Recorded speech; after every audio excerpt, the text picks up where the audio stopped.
gritando ainda. Que vai explodir.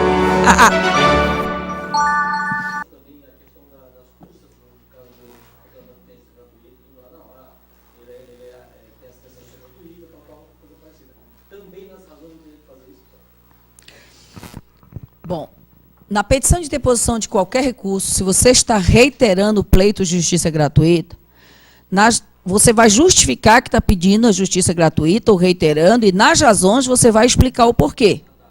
Ok? Então, vamos lá. Recurso ordinário é confundível com embargo declaratório, como qualquer outro recurso. Só que não adianta ficar procurando embargo declaratório. Se for omissão, obscuridade ou contradição, simplesmente irá aparecer. Porque o problema vem contando, principalmente se há uma explicação muito longa sobre o que foi pedido e o que foi decidido.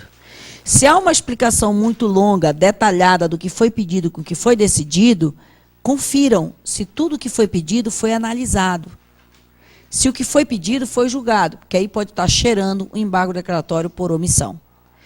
Vejam que quando não é embargo declaratório, as pessoas não perdem muito tempo em detalhar a decisão e detalhar o pedido ao mesmo tempo. Quando é recurso, claro, precisa detalhar a decisão? Precisa, porque eu só recorro daquilo que está lá. Mas não vem muito detalhado o que foi pedido, porque o interesse não é falar de embargo declaratório.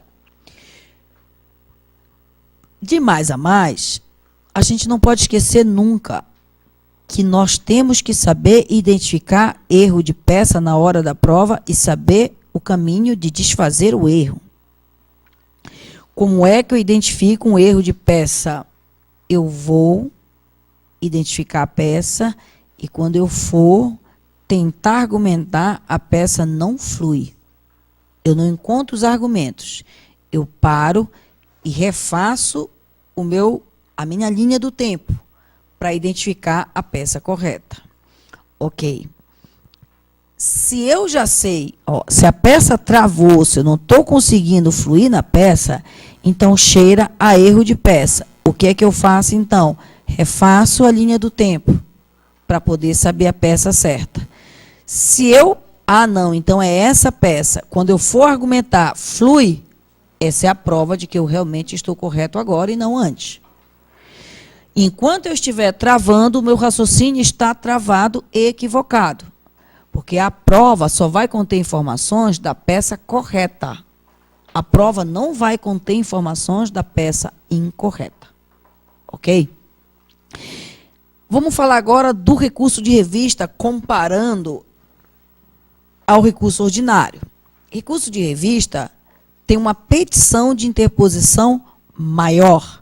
Só que essa petição de interposição, a gente já te deu a dica para seguir a instrução normativa do TST, que já deve estar anotada no artigo 896 da tua CLT, e também já deve estar anotada no teu índice remissivo quando tu procuras recurso de revista.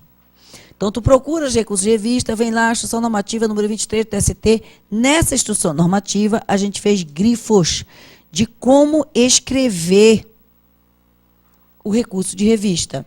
Lembrando que, na petição de recurso de revista, você tem que dizer procuração de folhas.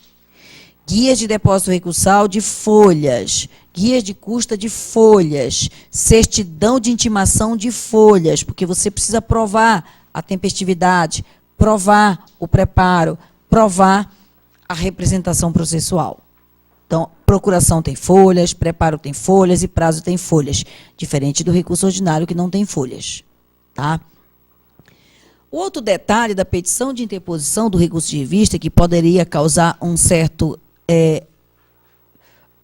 certa apreensão ao candidato, seria aquela coisa de saber como é que eu vou saber se o recurso de revista é por violação de lei federal, ou por afronta constitucional, ou por divergência.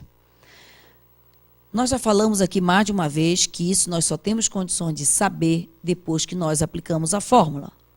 Eu identifiquei o recurso de revista, eu vou aplicar a fórmula, e na hora que eu for aplicar a fórmula, que eu estiver selecionando as minhas fontes, eu vou saber se é só por violação de lei federal, se é por afronta constitucional, se é por divergência de súmula. Vamos chamar a atenção que recurso de revista que não seja em sumaríssimo cabe também por divergência de OJ. Cabe também por divergência de acórdão de outro TRT.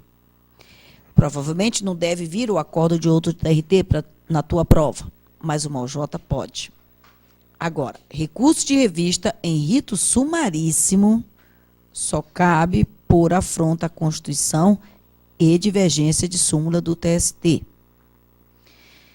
Recurso de revista nunca cabe nas ações que começaram nos tribunais. Ação rescisória, dissídio coletivo, MS, contrato de autoridade judiciária, isto nunca cabe. Porque se começou no TRT, é recurso ordinário do 895, inciso 2º, e não recurso de revista. Recurso de revista só cabe da ação que começou na vara. Portanto, dona Flávia e dona Vanessa, até pode ser um recurso ordinário, sim, mas por que não um recurso ordinário de ação rescisória? Que seria do TRT para o TST? Por que não um recurso ordinário de um MS? Contra atos de autoridade judiciária. Eu entrei com o MS para cassar uma liminar e o juiz da vara disse que não era competente para julgar esse MS. O juiz do TRT disse que não era competente para julgar esse MS para cassar o ato do juiz da vara. O que cabe aí é um recurso ordinário da teoria da causa madura, mas endereçado ao TRT com remessa ao TST. Este recurso ordinário ainda não caiu pelo sistema FGV de provas, que é o recurso ordinário do 895, inciso 2º. Então, eu não preciso ficar bitolada de achar que só pode cair um recurso ordinário do 895, inciso 1º. E o recurso ordinário do 895, inciso 2º, seria confundível com recurso de revista. Então, ele se torna, inclusive, mais interessante. Porque fala na prova, decisão de turma do TRT, aí o cara já pensa, é um recurso de revista, e na realidade não é um recurso de revista, porque é decisão de turma do TRT em primeiro grau. Se é em primeiro grau, é um recurso ordinário e não recurso de revista. Tá? Embargos. O embargos para o pleno, ele deve ser posterior ao recurso de revista ou posterior ao RO do TRT para o TST. Por quê? Porque embargos para o pleno só cabe de decisão de turma do TST. Para onde? Para a SDI. Embargos é diferente do recurso de revista porque ele permite que a comprovação seja por divergência de OJ, independente do rito.